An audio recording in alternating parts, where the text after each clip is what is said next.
labor organization is still analyzing the decision, it is very likely to launch a federal court appeal, according to Union President Mimi Tsankoff. The FLRA's order is poorly reasoned and ignores the will of the parties, she said. It represents the last vestiges of the Trump administration's union-busting efforts. Where Trump repeatedly took aim at federal labor organizations, notably in 2018 with 3 executive orders that weakened the ability of union officials to represent federal employees, Biden has repeatedly proclaimed his pro-union credentials. He revoked Trump's directives and issued his own order in April that said, "It is the policy of my administration to encourage worker organizing and collective bargaining."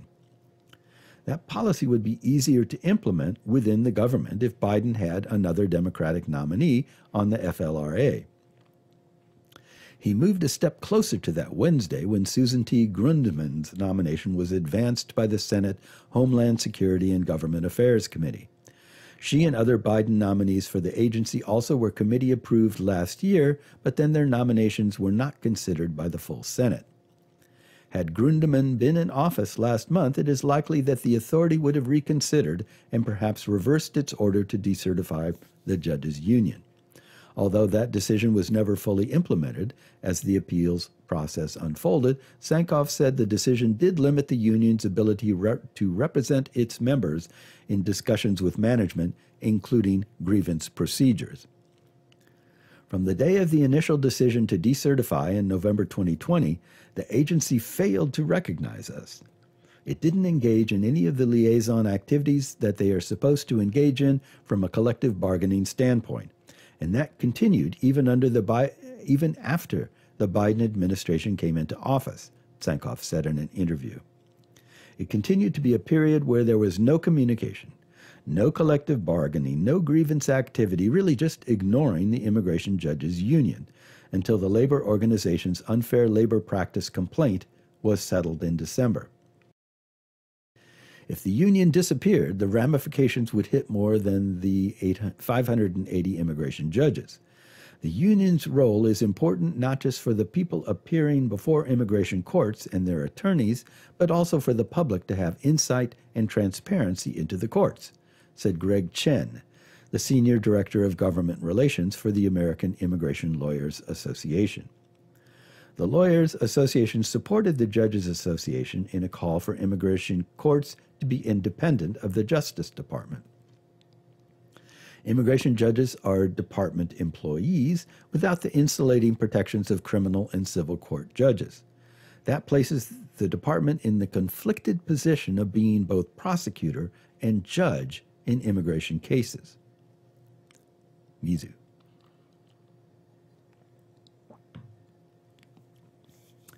Legislation introduced Thursday by Representative Zoe Lofgren would transform the immigration courts into an independent judiciary.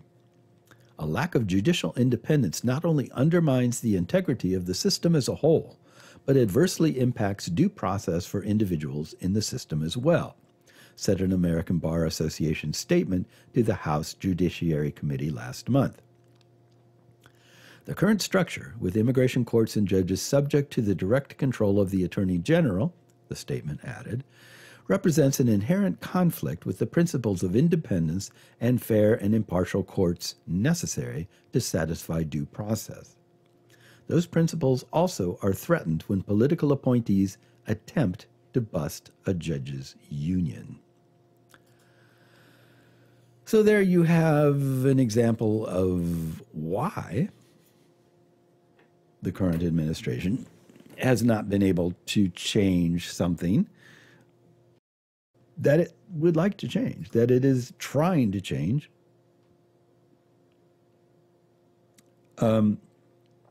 It's just there are people, and rightfully so, there are degrees of separation of powers in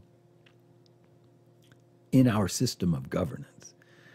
So that one person or one party or one whatever can't just come in and say, all right, we're changing everything. We want it to be this way, and that's just how it's going to be. There are checks and balances, excuse me. Yes, much better. And that's a good thing. But there are also ways to game that system, which is one thing that for 4 years, the Trump administration most definitely tried to do, was game the system to the point where independent groups, agencies, offices, and so on were not so independent anymore. And it has been the biggest attack.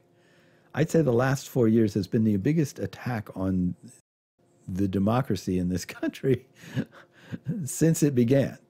And it continues to be a problem because now you have, I'm treading into political territory here, but you have essentially a whole political party that at least leans towards undemocratic control. And it supports it to a great extent and is trying to game the system in all sorts of ways. If you want an example of that, one of the biggest examples of that was the Supreme Court. When President Obama nominated Garland for the Supreme Court, it wasn't allowed to go through. They weren't allowed to vote on it. Nothing happened. And it just, that seat was left empty until Trump won the election and they could fill it. And that, that's that's pretty blatant gaming of the system, if you ask me. And that's a good example of that. And then when Ruth Bader Ginsburg passed away, they rushed through, flip-flopped completely. So before it was like, oh, well, it's too close to an election. We can't do this because the voters may want to elect somebody else. And then there is an election coming up, and suddenly it's like, oh, no, we got to do this right now. We can't wait. So, yeah, I mean, look at that any way you want to. And that is gaming the system to try to get an advantage. And in this case, to succeed in getting an advantage for your side or your party. Redistricting is another, partisan redistricting is another example of that kind of thing. So this stuff is going on all the time. And it pays to keep an eye on it and to understand how it's working and who's doing what, because otherwise you don't know. I mean, it's very easy to sit back and go, government's broken, can't be fixed. Well, it is broken and it can't be fixed unless people say, all right, these people who are intentionally breaking it and keeping it broken have got to go. Mitch McConnell, someone who is breaking the government in a variety of different ways. Apparently, enough people think that that's okay that they keep voting for him. But, if you really care about this country and you really care about, the system that was invented. There's a lot of talk about constitutional governance by a lot of different people, but in reality, the whole point of the way the government was set up was to divide things up so that different people had control of different things and that there was a balance there. And pretty much ever since then, there have been people working to upset that balance and make sure that it doesn't work. So yeah, anyway, okay, I'm just keep going on and on. All right, what's next? How about a little good news here? We're in Illinois, right? Probably most people that are listening to this or watching this are from Illinois. There may be some that aren't, but anyway, this is from NPR, Illinois State University's NPR station, I guess, entitled "Illinois Touted as a Pioneer State for Immigration Rights." Woo-hoo. Okay, So, the federal government is responsible for enacting immigration reforms, but states can make the lives of immigrants better through state laws. That's exactly what Illinois has done under Governor J.B. Pritzker. According to immigration reform advocates at a virtual League of Women Voters of McLean County panel discussion Wednesday night. Lauren Aronson, director of the Immigration Law Clinic at the University of Illinois in Urbana-Champaign, moved here from Louisiana, a state she claims has multiple barriers for immigrants trying to make a new life. This state, Illinois, is so radical, it's amazing, she said. For example, Aronson said in Louisiana, not only are immigration policies limiting protections, but the interpretation of already existing laws are stacked against migrants. She explained state court judges in Louisiana didn't understand that by making findings of abuse, abandonment, or neglect for immigrant kids, they were not themselves granting immigration status, but were merely allowing the children to prove their eligibility to the federal government. Fred Tsao, Senior Policy Counsel for the Illinois Coalition for Immigration and Refugee Rights, which we know as ICIRR, I-C-I-R-R, said Illinois has become one of the most welcoming states for non-citizens and refugees based on 10 years of hard work by his organization and others like it. The immigrant rights groups helped craft and lobbied for the Illinois Way Forward bill signed into law by Pritzker last August. The legislation expands opportunities and protections for immigrants in Illinois. Tsao pointed out the law also prohibits both state and local governments from signing or renewing contracts with the federal government to detain immigrants. 2 Illinois counties challenged that provision in federal court but lost, clearing the way for the evacuation of migrant detainees by the end of the week. But Tsao said, while treatment of immigrants in Illinois has improved, the battle for better protections is far from over. In fact, he is scheduled to testify this week for a bill, SB 3144, that would set up a task force to make recommendations about how the state can provide legal representation for Illinois residents in immigration proceedings. Water again.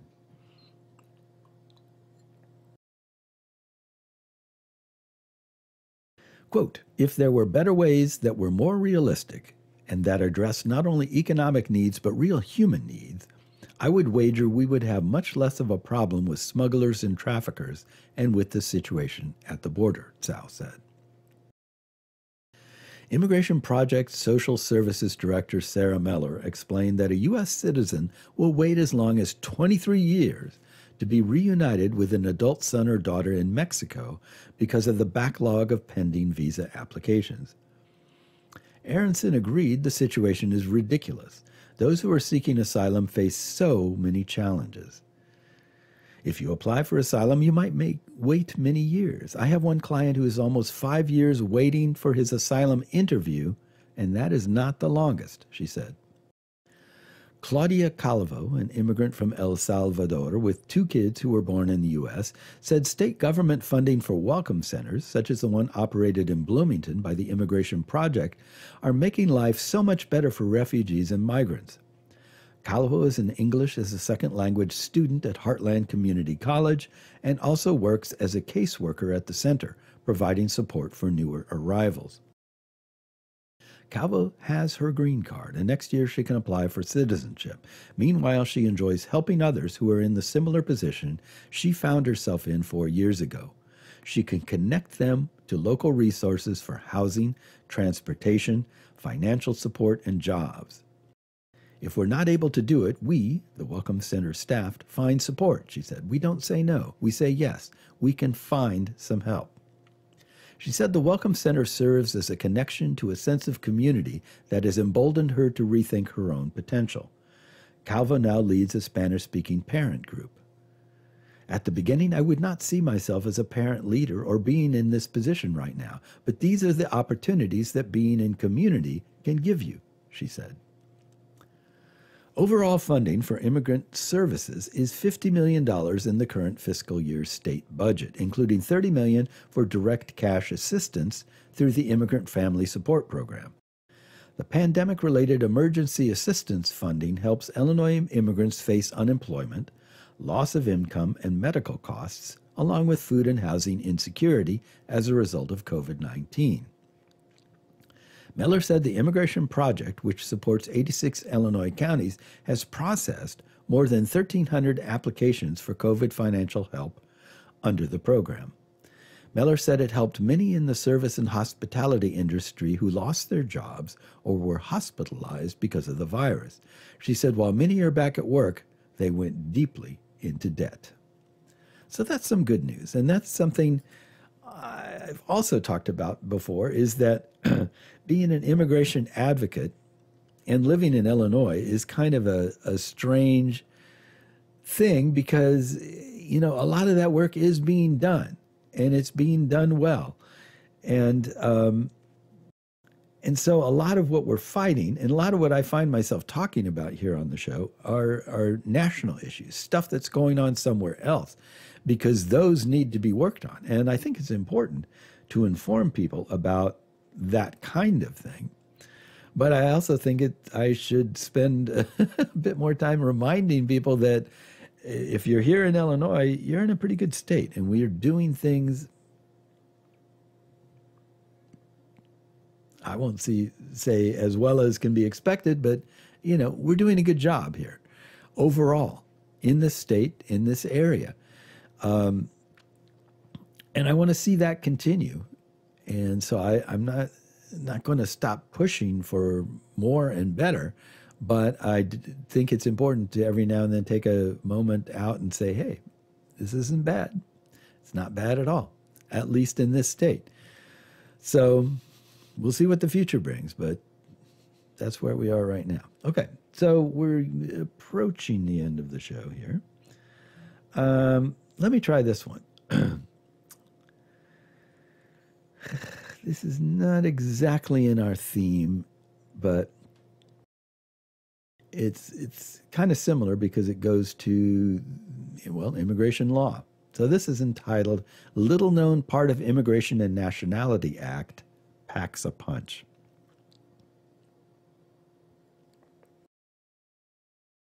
Excuse me. I can't believe how how dry my throat gets when I do this.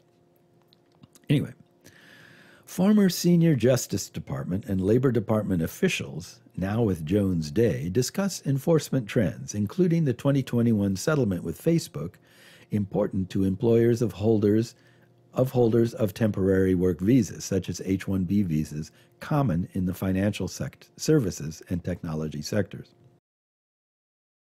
Employers who rely on H-1B visa holders, other temporary workers, or who sponsor green card holders should make sure that their employment practices fully comply with a little-known provision of the Immigration and Nationality Act, Section 1324B. Otherwise, they may find themselves in the crosshairs of the Justice Department, the Labor Department, plaintiffs' lawyers, or all three. Ugh. A recent court decision and the accompanying, it's hard to say, a recent court decision and the accompanying $14 million settlement between Facebook and the Justice and Labor Departments involving alleged H-1B visa and green card practices exemplifies these risks. President Ronald Reagan signed the Immigration Reform and Control Act in 1986. The IRCA was a quintessential congressional compromise. It established employer sanctions for hiring unauthorized immigrants, ushering in today's Form I-9 verification system. It also legalized many immigrants who were then present in the U.S. without authorization. IRCA also established 8 U.S.C. 132.4b, Section 132.4b, created a new kind of prohibition under the INA. Employer cannot discriminate in hiring, firing, or recruitment against protected workers because of their citizenship status. Section 1324B reflects concern for American workers and for work-authorized immigrants in the U.S. It protects U.S. citizens, certain lawful permanent residents, and those granted asylum or refugee status. Section 1324B also authorizes employers to favor a U.S. citizen over a non-citizen if the two individuals are equally qualified, according to one of IRCA's lead architects in Congress.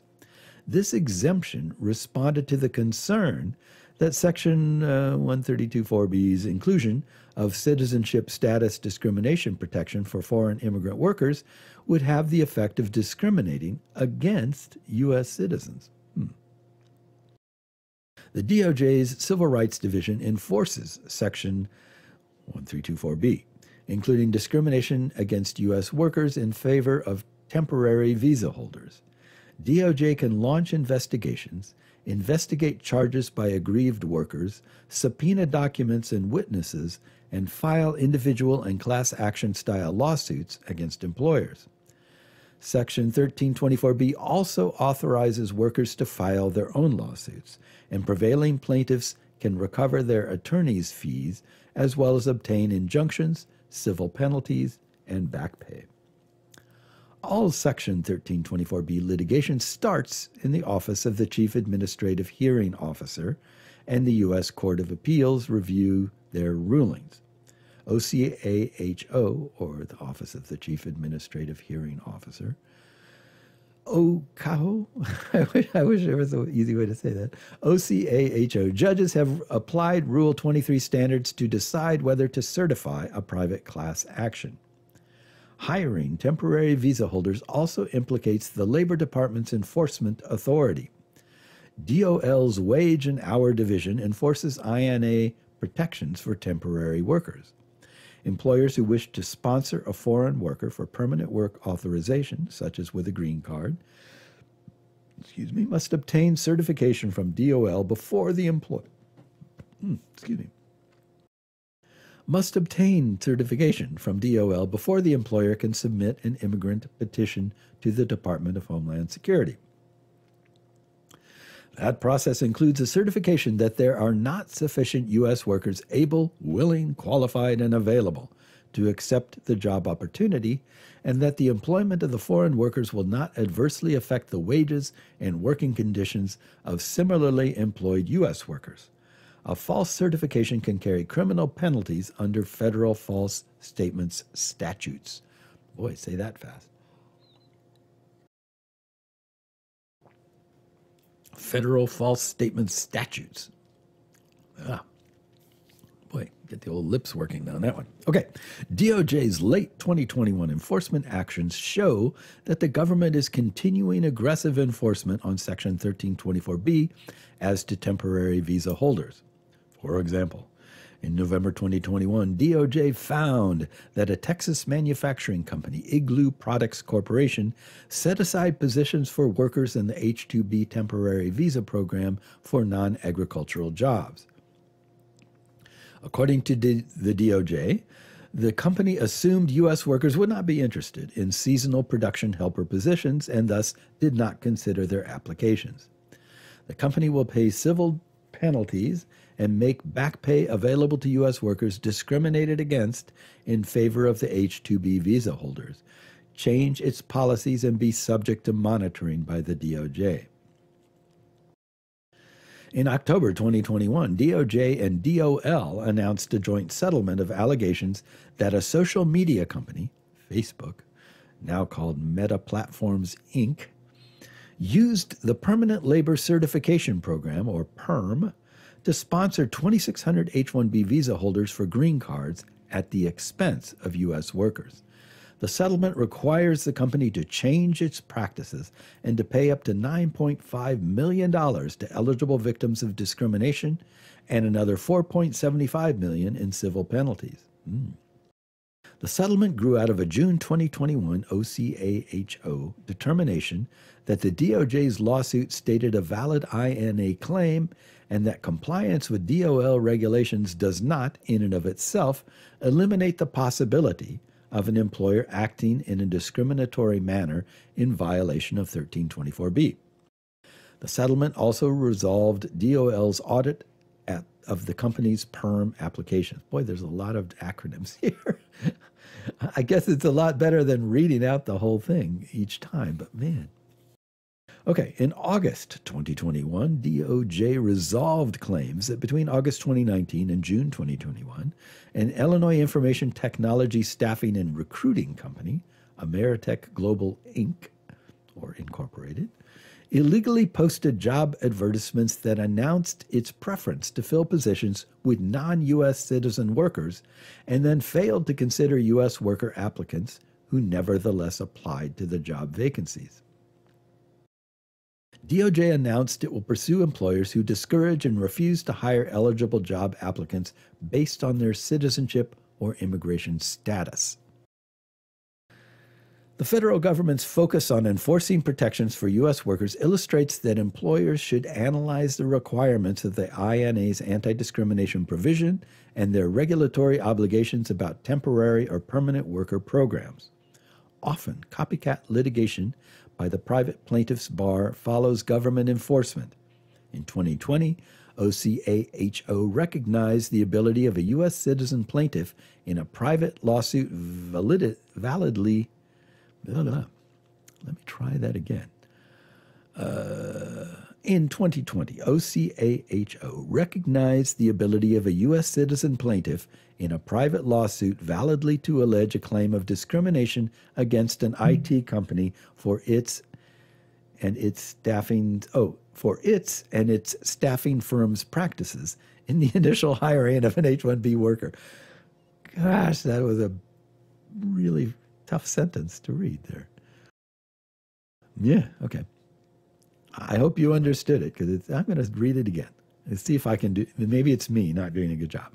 In 2020, OCAHO recognized the ability of a U.S. citizen plaintiff in a private lawsuit validly to allege a claim of discrimination against an IT company for its and its staffing firm's practices in the initial hiring of an H-1B worker. Yeah. Okay. Similar claims involving advertising or the PERM program concerning U.S. workers, including potential class action style claims, could be on the horizon. So that's interesting, if only to the extent of seeing how a lot of this stuff works behind the scenes, because we don't see this stuff, and we hear about people having problems, but we don't see what the machinery is doing. And this is what the machinery of the law is doing about immigration in this particular instance. This is just one very specific kind of thing, but it gives you a sense of how complicated this stuff can be. And I do understand why it is hard to fix our immigration system, because immigration is just a tough thing. Like, who should this government be working on behalf of? And in what way? Like, supporting workers? Okay, that's one thing. Supporting citizens? That's something else. In this instance, the two don't necessarily go together. So, yeah, that's really interesting. Anyway, I've run out of time. I'm sorry. But you have been listening to CU Immigration here on WRFU-LP Urbana, 104.5 FM, and UPTV or YouTube. If you want to watch us there, we're floating around on there too. And I guess we'll just talk to you again soon. So we'll see you later. Bye-bye.